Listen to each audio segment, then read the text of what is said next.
Hello, everyone. My name is Mark Kageyama, and I'd like to welcome everyone here to Be Your Own Hero. I'm a stage 4 prostate cancer patient with also with bone and lung cancer, and I've been battling now for well over a year and a half, and I'm making a lot of progress.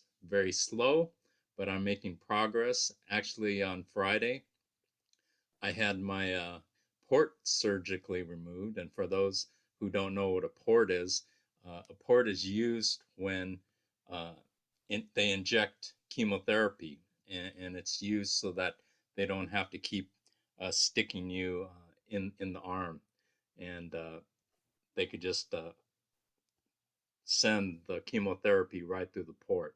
So I got that removed, so that was a good sign. And basically, I asked my oncologist. I said, "Hey, when I can I get my port out?" And he says, "Well, let's get it out." So it was a very simple procedure. All they did was injected me with the local. They took it out. I was done, and I was able to drive home. So it was a lot simpler than putting it in. That's for sure. But that's the latest update, and I'm so thrilled and so happy to have a very special guest here, Mark Zebrowski. And I met Mark through our uh, our clubhouse room, Cancer Conquering Community, and he's a wonderful person and has a great story. And at this time, I'd like to introduce everyone. Mark, please introduce yourself and share us a little bit about what's going on with you. Thanks again, Mark, for having me. I appreciate the opportunity. I love the work you've been doing, and I certainly am thrilled to be part of it now. I was diagnosed with prostate cancer back in May of 2021. So I'm just about 13 months now, and it's also metastasized through the bone. Working specifically with hormone treatments and radiation now. Haven't gotten to the point where the bone density has recovered enough to where we're all comfortable with starting chemo injections. So I don't have a port yet, but maybe at some point I will. But I certainly get enough injections as it is with the lab work that I have done and the radiation and all that is driven by height and weight. And so I'm very conscious, but fortunate to be able to still do the things I've done over the years. I've lost a little energy, but for the most part, I just have to be a little more conscious about my dynamic with the cancer right now, and with the opportunity and for it to spread. So seeing my oncologist on a monthly basis for the hormone injections and the radiation. So trying to keep up with that and move forward. So, what exactly did your oncologist tell you when they gave you your diagnosis, and how did you take that? Well, they said your diagnosis is stage 4 prostate, metastasized throughout the bone. And the comment was made to start getting my affairs in order, which of course I had to take a second to think. And then I simply responded, "What's next?" My mother died of bone cancer. She was diagnosed at age 78 and died within 4 months. Ooh. So I've experienced this through my therapy dog program, visiting kids with cancer. I feel like that was a blessing for me in disguise that I may not have been aware at the time, because it helped me deal with that first comment. And Wow. so the comment of what's next, it was, well, we're going to do monthly hormone treatments, and when we feel your bone density is stable enough, we'll begin radiation. So that's where I'm going into 13 months now. Is anybody helping you in this journey? Family, friends? Family and friends and my inner core um, has been a big part of it. And part of how they've become such an important aspect is the understanding that cancer is not a 9 to 5 situation. It's a 24-hour situation, 7 days a week. So you got 168 hours to deal with it. And it may be Monday at 2 a.m. You might deal with some pain. You may deal with some discomfort. And then it may be Tuesday at 10 p.m. and it may be Wednesday at 4 a.m. So once we all got that understanding together, they've been absolutely supportive, tremendous in helping me maintain my focus, as well as keeping me um, open to opportunities. And again, to continuing to learn about the diagnosis and continue to research what opportunities there are for me. Fortunately, I'm still mobile and I'm still hiking and walking every day. And I'm still working on my charity and my volunteer work. So, I've been blessed from that standpoint. I'm a little energy's a little bit down, but it's when those moments where my energy gets a little down that those support members step in for me and say, "Hey, this is where you're at. This is what you have to do." And they've actually absolutely been fantastic, my family and my friends. Oh, that's fantastic because we cannot do it ourselves. I mean that's one thing about cancer is that you know we may have been supermen before, but once you receive your cancer diagnosis, you have to accept the fact that you're physically not the same, and and so you do need help, and so it's a great thing that you've had help from family and friends for sure. And one of the things that I'm curious about is your mindset. What has your mindset been since you got diagnosed? Well, to be honest, my mindset first was, why me? How did this happen? Why did this happen?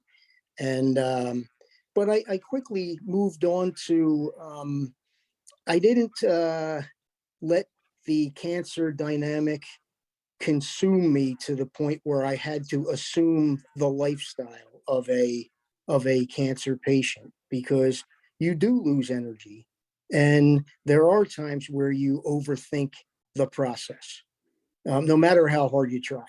You lay down at night, you got 5 minutes before you fall asleep, and I'm thinking, how do I feel? What do I need to do differently and such? And so, my mindset's been, obviously the first 10 seconds of shock of the diagnosis, but then I've really, I've evolved into the disease, um, and the lack of energy a little bit, and the little bit of pain I deal with, and beyond. And that's part of the evolution, I believe, is not to try to hide from that, but to accept it and talk to people about it, including your medical team as well as your support group. So it's certainly been an eye-opening experience, but it's a reality, and as a reality, we have to continue to move forward. I love that. That's just a beautiful attitude, and I think so many people. I feel there's so many similarities between you and I. I mean, we both have the same name, Mark, and so when you came into our room, anybody with the name Mark instantly kind of resonates with me. Uh, I made my mark on you. yes, you did. But the thing about it is not only our names is the same, our cancer is very similar. My I have prostate cancer. I started off with prostate cancer. I don't have that anymore. Um, and I also have bone cancer, and in addition, I have lung cancer too. So, Mhm.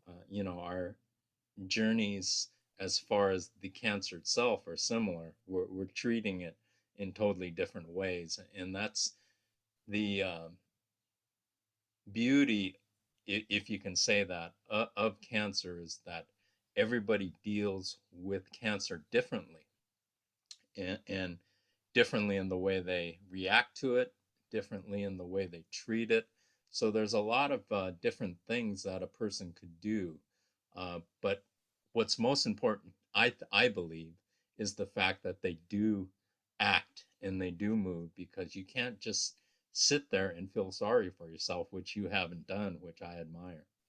Well, and I appreciate that, and it's easy to do that. I can see how people fall into that dynamic. As a stage 4 um, diagnosed patient, technically I can be classified as hospice. Hmm. So I could have very easily laid down and said, "Okay, it's my time," and I wasn't ready to do that. And it took, so I played many years of ice hockey, and it took several of my longtime ice hockey buddies to say, "Mark, it's not your time yet. You still got time to go." So that's the need of that support group to and that happens from day one. And it's beyond the physical aspect of it. The cancer is a mental challenge, it's an emotional challenge, and it's a spiritual challenge. And whether spirituality is a religious experience to you or a patient, or whether it's just a dynamic, spirituality is a reality for all of us. And if we can embrace that, um, I think we can advance ourselves further, because the body can do wondrous things if we'll let it do it. Absolutely, absolutely. I love everything that you said, and I am embraced my spirituality as well. And my spirituality has grown in this journey, along with many other things. My awareness has grown, my positivity has grown, my concern for others has grown. So that there's, uh, you know, what good is a cancer journey? What good is dealing with this life changing, life altering disease unless you learn something that can benefit you moving forward? And, Well, and and, that, and absolutely. And I felt the same way, when I had that trepidation about, well, is it worth an extra 30%?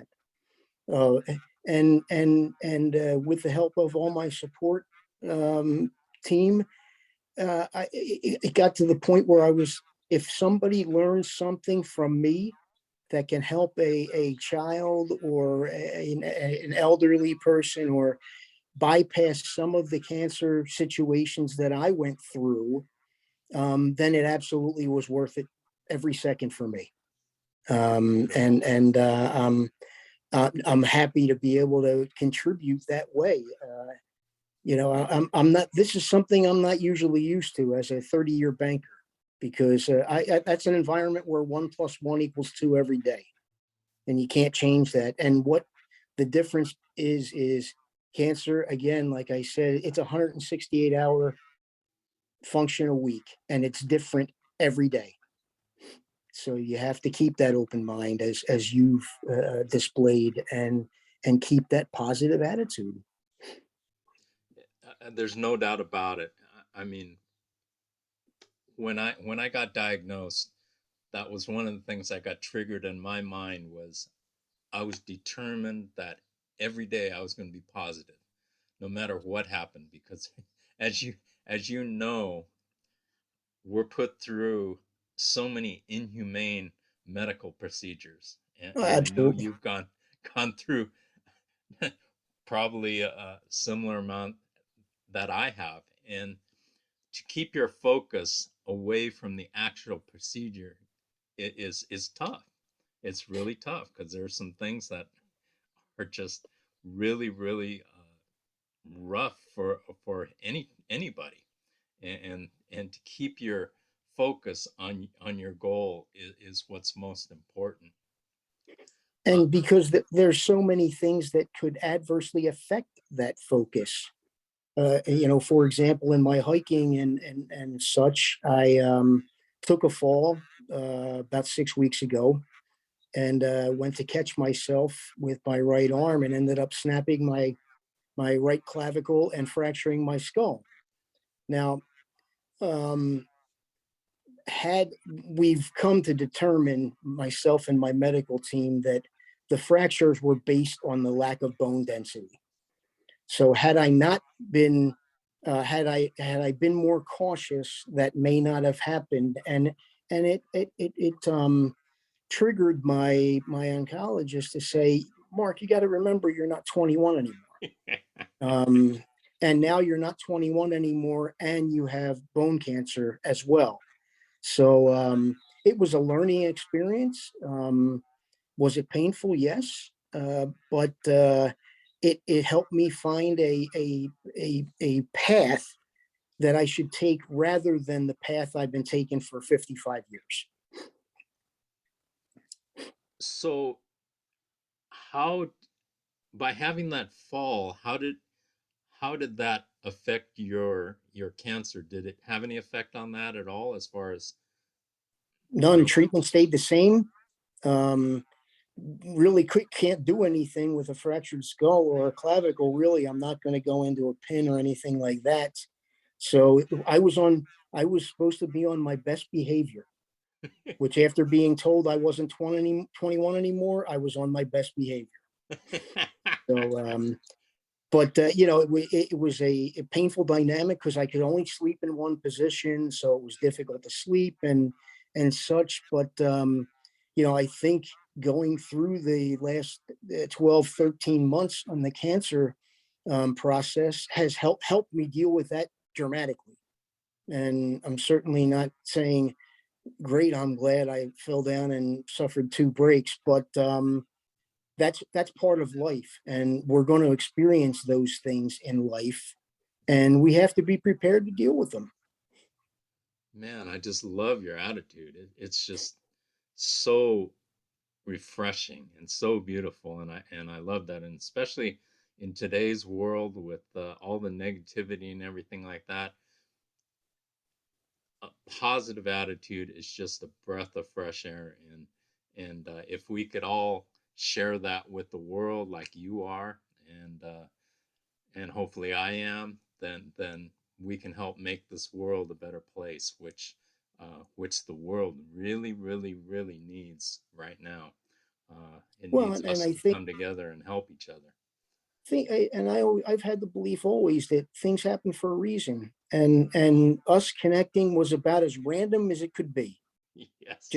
Just happened to, I'd never been on Clubhouse before, just happened to, patch in, and the next thing you know, it here we are putting together a process that, hey, this may be a beneficial way for us to look at having cancer, and the difference between stage one and stage four, and how it expands as you unfortunately got it into your lungs, and I'm always looking out for that because it's always a possibility that could happen. But things happen for a reason, and if we collectively can make our mark in the environment, I think we can help a lot of people um, accept the diagnosis, acknowledge it, and react to it appropriately. I totally, totally, totally agree. And uh, what this is all about awareness. And people need to realize that cancer is an epidemic. Every time you look up, somebody's reaching out to me with somebody or them who has cancer, and it's just rampant, really. And in 2022, uh, we've been dealing with cancer for many, many, many years, and there's still no designated playbook. We have to figure things out on our own, along with the help of doctors and things like that. But there's a lot of other resources available to us now. But you know, it's complex. It's not just, you do this one thing and you could, hopefully get better. Cancer is very, very complicated. There's a lot of aspects to cancer, as you know, and as I know, and we have to deal uh, with all of them. Maybe not all at once, but it's very, very deep and complex, and it's very, very it's a very, very interesting disease.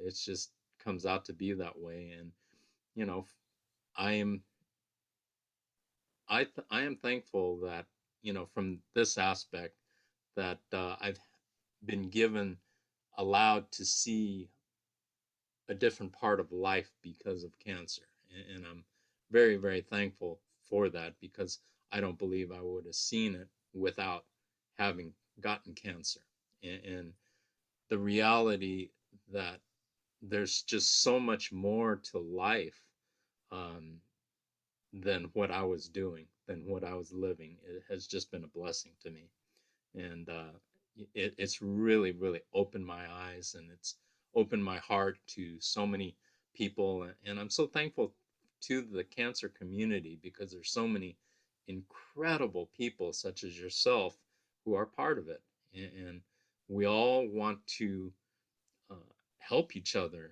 and connect with each other and support each other. And that's a very, very critical aspect to all of this.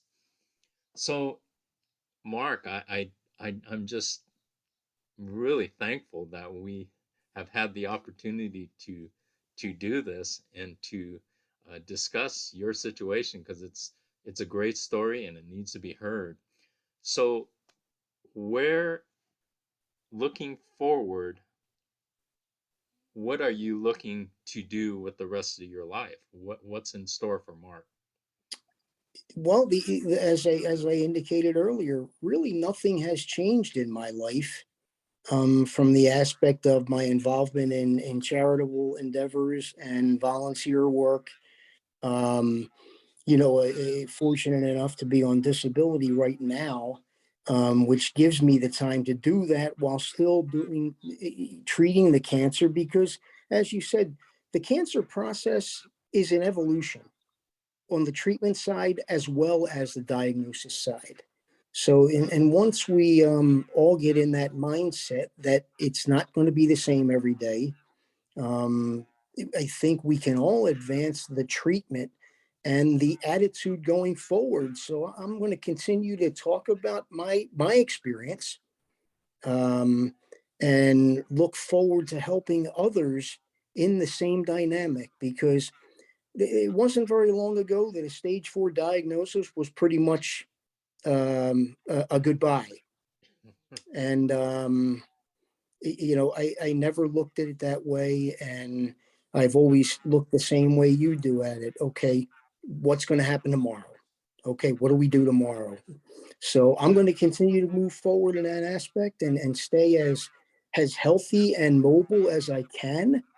Um, if I wanted to choose hospice, I would have chosen it already, because I had that advantage. And I was surprised at how many medical staff members asked me about that. And hey, you can just do hospice and stop treatment. And I'm like, well, if I can get an extra 30% and somewhere down the line, a child can learn from what I've gone through and we can help them, then it's worth it for me to do it.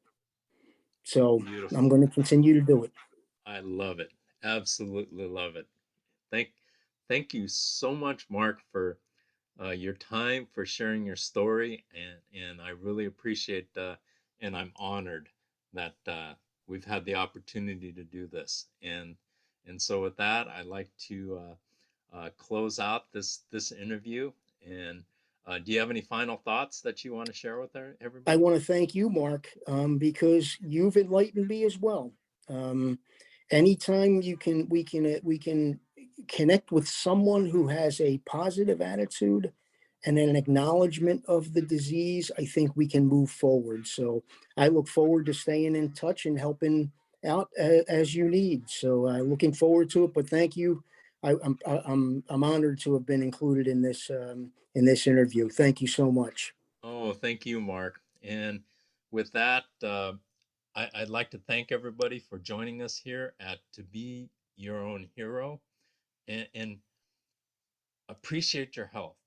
I mean, Mark and I, uh, you know, we understand the meaning of your health is everything, because we've lost it at a point in time, but we both of us are determined to get it back.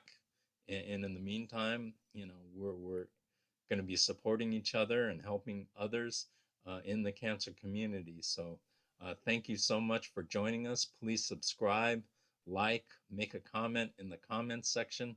Have an incredible week and make the most out of every single day, every single hour, every single minute, and every single breath. Be blessed, everyone, and we will see you next week. Thank you so much.